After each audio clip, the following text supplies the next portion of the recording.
What's up, guys? Welcome to Gameday Dynasty. Today we're going to be taking a look at a few clips from what gameplay we do have from College Football 25 and just taking a note of a few things that I think might be problematic. Full disclosure, I realize the clips we've seen to this point may come from beta gameplay and could be completely fixed by the point of release, but regardless, I think it's important to point them out when we see them. Let's hop right into this Texas A&M versus Florida highlight. We're going to notice that we're running a read option right here, and defense crashes down on the zone read, perfectly fine. Quarterback keeps it, and we're going to have a pitch option to our left. The linebacker is going to take the quarterback like he's supposed to. But what I want to point out is I want to point out this left defensive back right here that should be the pitch responsibility. He's supposed to have this running back. Instead, we'll notice he's just running away, running to the top of the secondary, which I can't really fathom a reason why he would do that. You know, wonky AI probably is what this is, but as far as, you know, responsibility and a read option, I mean, that's not it. So this looks a little bit problematic for me. I would hate to have situations where I'm trying to defend an option and I've got players running away from the ball. Just very counterintuitive, could kind of ruin my immersion and my gameplay experience. The next play I want to point out, we've got this LSU versus Alabama highlight with Alabama in the red zone. We've got an inside zone handoff, right? Pretty simple play. You wouldn't think there's much here to talk about, but what I want to point out is I want to point out this defensive back to the right. What you'll notice is as soon as the ball is snapped, he just takes off into what I assume is his zone responsibility. If we're looking at the play pre-snap, we see two high corners, him included, and then the two safeties. I mean, this could be a bunch of different types of zones. It doesn't really matter which zone it is. I'm not here to, you know, break this part of the film down, but I do want to point out it is a zone, and his responsibility should be to sort of peek into the backfield and notice, hey, this is, you know, they're at least faking this. Maybe, you know, maybe I lean forward just a tad. Maybe I just kind of hang around. But no, he turns his full body head around and he is sprinting into a zone. Does it matter too much? You know, you could argue maybe not, but as far as, again, immersion, simulation's sake, I don't think that's what football looks like. So, bit problematic in my opinion. This next one, I feel like this has been highlighted. The highlighted corner right here. I don't know how the people doing PR for this game didn't see how this would be an issue or how it wouldn't be on everybody's radar, but the corner highlighted in this, if you looked at the wide receiver in front of the corner and just that part of the field, you would think, oh, this corner is playing man-to-man versus this receiver. But if we look at the secondary and we look at the second level being the linebackers, we can clearly see this is some type of zone right here. This is a zone defense. So what makes this most problematic is, again, this corner is going to completely turn around. He's turned around. His whole body and butt are facing the quarterback. He does not have his head around. And he's going to run this route for the wide receiver. He runs this route for the wide receiver with his back turned so well that he's in position way better than the wide receiver is. Now, again, you could argue. I hear you. He's in a zone. It doesn't matter if he's facing the ball or not. You know, the ball goes into his zone, so he makes a play on the ball. But again, for immersion's sake, I don't know a whole lot of corners who are not facing the ball, making plays on the ball. Even more so than that, not facing the ball and intercepting them. It's one thing if he like flails his arms, he's not looking, he flails his arms and he bats the ball. This guy gets his head around and makes a play on the ball. It's almost like he's the receiver in this situation. All right, this next highlight I want to point out, we've got Georgia versus Alabama, the number 1 and number 6 teams in the nation. So that's going to be important here in a second. What I want you guys to take a look at is pre-snap. Go ahead and take a look at this left free safety. Okay, this guy back here. You know, I want to see this safety play in his zone, but what I do see is I see him take this middle track to the middle of the field. I'm like, okay, that's a cover 3. Awesome, no worries. The problem comes when we look at this left wide receiver and we look at this left cornerback right here, these two guys right here, and what it looks like handing this wide receiver off to what's supposed to be a safety above him. If we continue to look at this, we'll also notice that the strong safety, he's going to move down with his zone, right? This looks like he's going to come into this middle portion right here and fill, and it's some sort of cover 1 man, and then we're going to have our free safety take the middle of the field. If that's the case, then I'm no longer going to pick on this safety. He did what he was supposed to do. He moved to the middle of the field. Instead, I'm going to look at this corner and be like, hey, how is this possible that this guy is just running right by you? And he like stutter steps for a second, and then he loses like 5 yards on this guy just running a streak. If this quarterback sees it, that's a touchdown. When I said the rankings mattered, I'm concerned because this is Alabama's defense. So I'm going to assume the corners and pretty much everybody on the field has a decent amount of awareness of where they are. That looks like an issue to me. The next thing that I want to point out is a similar issue. We've got Washington versus Penn State here. And what I want to point out is the right side of the field. The play is made on the left, so it's very possible when this gameplay was released that we missed it. If we look at the coverage as a whole pre-snap, we're looking at a single high safety. This usually indicates, hey, we're looking at a cover 3 zone, or we're looking at cover 1 man, right? In a cover 3, these slot corners right here, they're going to play this middle, this sort of like mid-tier section of the field known as like yellow zones if you play Madden, stuff like that. They're going to play these yellows.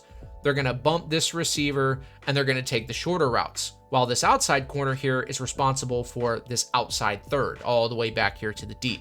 What we see happen is the outside corner takes the short route with B, and then this slot corner just gets torched in what it looks like he's supposed to have the short coverage, and then realizes, oh shoot, this guy's running right by me, and then like figures it out too late. Again, this could be a huge play if the quarterback looked over here, or if this was like supposed to be some sort of deep, corner route or something like that. Again, if this is man, I'm really, really worried about, these sorts of animations where we're not actually playing man defense until the guy's 5 yards behind us. That's super problematic. All right, let's move it on. We're moving on to this Michigan and Penn State highlight. I know everybody's seen this one. We're all very pumped. They're doing the Mo Bamba at Penn State, and it's so loud. We're getting delay of games. That's really cool. That was a really cool real life highlight. So I want to be completely transparent before I criticize this by saying this might just be in here just for some fanfare. Like, hey, look at the real life play could be in the game. Okay, right. If that's it, then just take what I have to say next with a grain of salt. But I'm picturing this in a competitive gameplay environment where we have 2 users going against each other, and one user is getting the stadium pulse, he's getting the Mo Bamba in the back, and the other user's forced into a delay of game. He's not so shook that he can't press the A button. What I'm envisioning here is this guy's pressing the A button and the center's not snapping it, right? Essentially making him take the 5-yard delay of game penalty and having to work a 1st and 15. Ways that this could be okay in a competitive environment. The other team has all the momentum and you just throw a pick 6 or something like that. You get back on the field and you're just shook. I could totally see that. But when I'm looking at this scoreboard at the bottom here, we've got a 0-0 in the first quarter. Nothing here indicates that Michigan's done anything to this point that, they deserve to be so shook they're going to have a delay of game. In a competitive environment, I don't really see that panning out very well. If this is like simulation environment, you turn simulation on, or you're playing solo and you just want to feel the atmosphere, you want to get fully immersed, dude, I'm totally into this. I could vibe with this. I don't see that as a problem.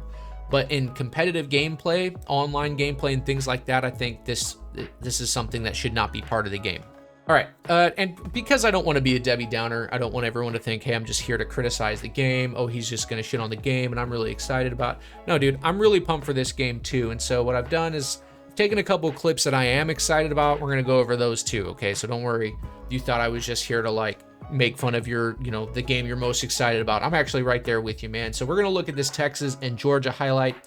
And what we're going to notice is we see we're getting a play action, and it's going to be a counter play action. But what I want you to look at is I want you to look at the tight end lined up on the right side. Typically, I play Madden in NCAA 14. Typically, this play is going to have either a delayed route, or you're just going to see the tight end hop right into it.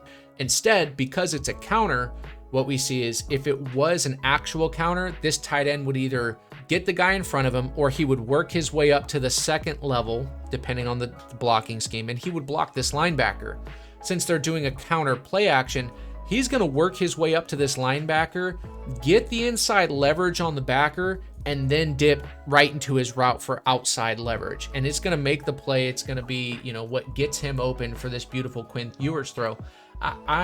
Dude, I think that's so cool. It's a small detail, right? and it's not something that you would typically notice, but pretending to block who you're supposed to block and then releasing for a play action in a football game is not really something that we see, especially I think the tight ends. They've struggled to code the tight ends to do that really well. So I thought that was really, really cool. All right, this next play I want to highlight is something I'm very excited about. It's got less to do with gameplay and more to do with mechanics. This mechanic they're highlighting right now is the switch mechanic. It's something that if you've played other football iterations, whether it's Madden or College Football 14, you know whoever you user in the beginning of the play before the snap, that's pretty much who you're stuck on, right? Because if you try to switch your player, a lot of times you're just going to end up on the defensive line and you're not going to be able to make the play in the secondary. The new mechanic allows you to flick a stick towards the direction of the AI you want to go to. In this case, they switches from the linebacker up to the free safety, and he's able to make the play. What makes me really excited about that is not just the mechanic in itself, it's what it might mean for other mechanics and their effectiveness. So for example, the pump fake mechanic has been something that pretty much nobody in their right mind has ever used in any football game dating back as long as I can remember. You know, is that something that we're going to be able to, you know, let's say you're playing against another user and he's just a switch happy user. If I pump fake and I get him to bite and pull that safety down the same way they do in this clip, this tight end is going to be butt naked all the way down to the end zone, right? Is that something that we're going to be able to see in the chess match between user to user? I'm hoping that's something that takes this game to the next level as far as the chess match between users goes. All right, man, and that was, you know, a couple bad highlights, a couple things I'm hoping they're fixing, and a couple things that I'm really excited about going forward. If you got anything else, maybe there's something I missed, maybe you have criticisms of my criticisms, whatever the case is, make sure to leave it down in the comment section. If you like the video, dude, do that. If you're ready for Monday's gameplay release, they're doing some user versus user gameplay release on Monday. If you're ready for that kind of breakdown, man, feel free to subscribe. Show up back here on Monday or Tuesday. I'll make sure to post a video for you. Until then, look forward to seeing you guys. Thanks for watching. Peace.